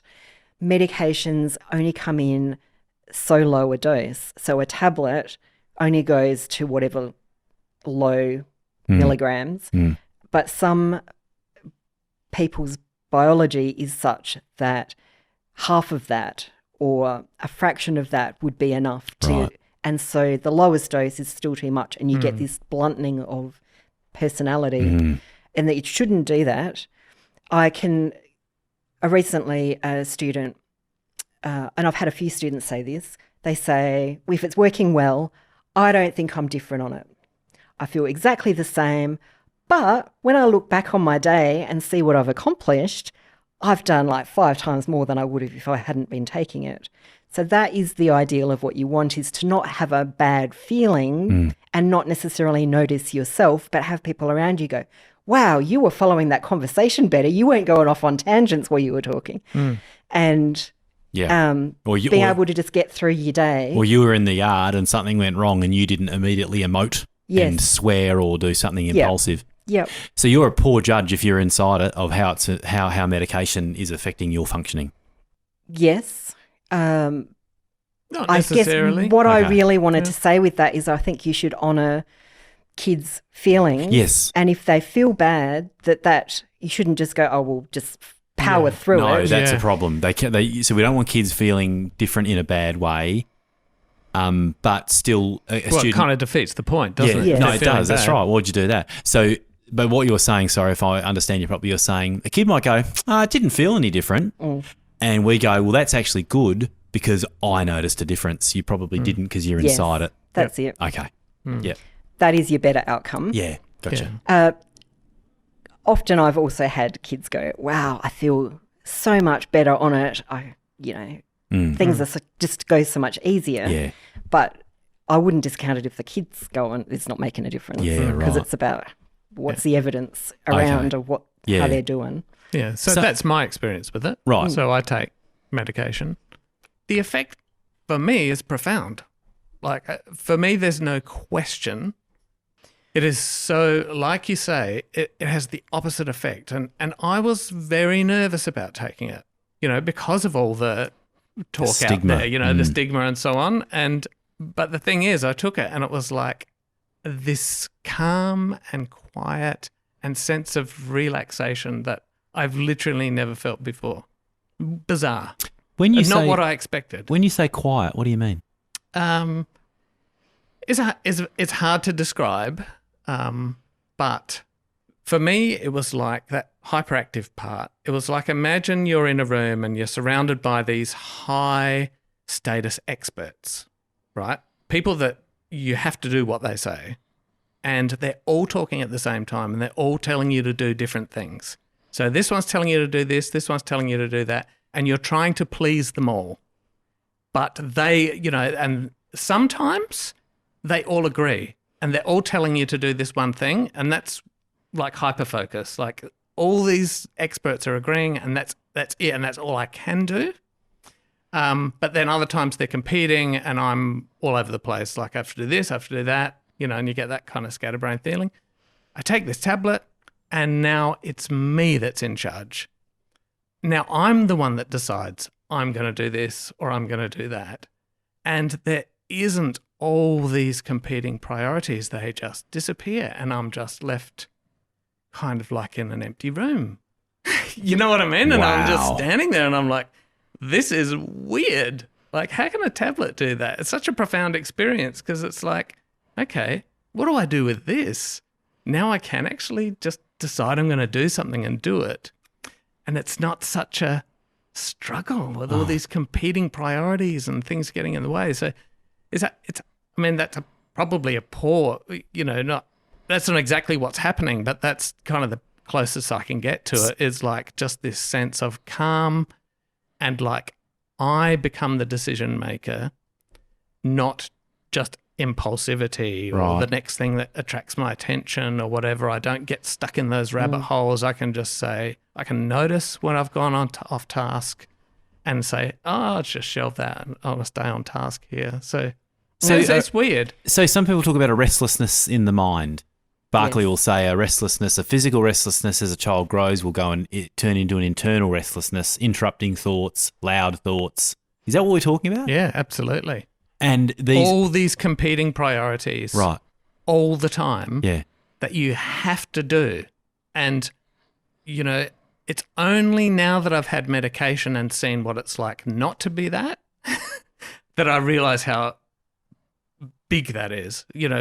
Like it's such a profound difference. Yeah, right. To be in control rather than be, I've often described myself even, pre-thinking about ADHD as a bit like I've always felt a bit like a feather blowing in the wind. You know what I mean? That's how much control I've felt I've had over what I'm doing. You know what I mean? Wherever the wind blows, I blow. And it seems I have no choice about it, but suddenly I have a choice. What you're describing is very much that restlessness has become internalized that Bill's talking about. Yes. But for the inattentive kid, often there's nothing in there. So there might be one, thought about something that's caught their attention, but it's not a busyness in there.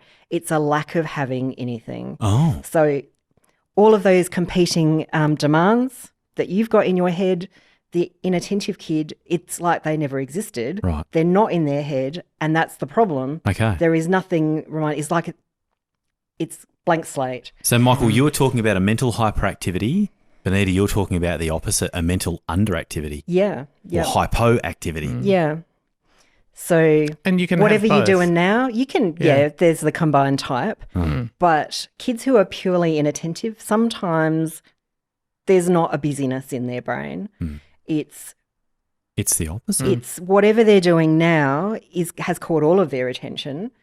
It might be that swaps from thing to thing quite quickly, but everything else around it has ceased to exist. So when they call it inattentive, which means not attentive, what do they mean? And They're is that a talking poor about label? attending to the thing you're meant to be attending to. Okay. So your brain is always attending to something, but it's inattentive to the task that What you're you're meant to do. supposed to be doing. The instruction that the teacher's just given. Right.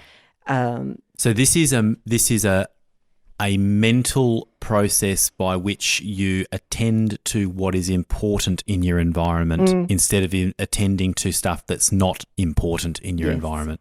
So your brain, not average brains can prioritise what's more important. Yeah. And we could go forever on this topic. And we have. We have. Oh, well, this has been, Benita, actually delightful because very rarely do we get the chance to sit down I wish we could do this at the pub over a drink and wouldn't just this be chat good? about strategies. That's right. And we'd be really disinhibited. Well, thank you for joining us, Benita. It's been absolutely wonderful. I always learn a lot in these. too. And Michael, thanks for your sharing. Thank because you. It was, it was pleasure. really interesting to get insights into how you experience this. I've So, learnt a lot. Yeah, me too. Really? Well, that's good. Yeah. It's been so informative and helpful, and we'd love to hear about your experiences if you're a teacher or a parent and you've got some strategies that have worked. So on our website, you can visit this episode at dyscalculia.com and leave a comment. Hey, We can have a nice. discussion. I got a feeling we might get a few comments. Yeah, or ask a question. That's and if we'll see anyone we can help. persist through the very long episode to the end. We might have need to have broken it up into manageable chunks. Yes. And we are on YouTube, Dyscalculia, and Facebook, and our website, dyscalculia.com. You can subscribe if you want to keep up to date when we put out new episodes. We're not all that regular with our episodes because we're busy and we fit them in when we can. We're on Spotify. We're on Spotify. Good. Yep, we're on all the audio The major podcasts. streaming services. Yep, Yeah, services. So thank you, Thank you. Benita. Thank you, Michael. Absolutely Thank you, Bill. brilliant. Thank you, Bill. Thank you, everyone, and goodbye.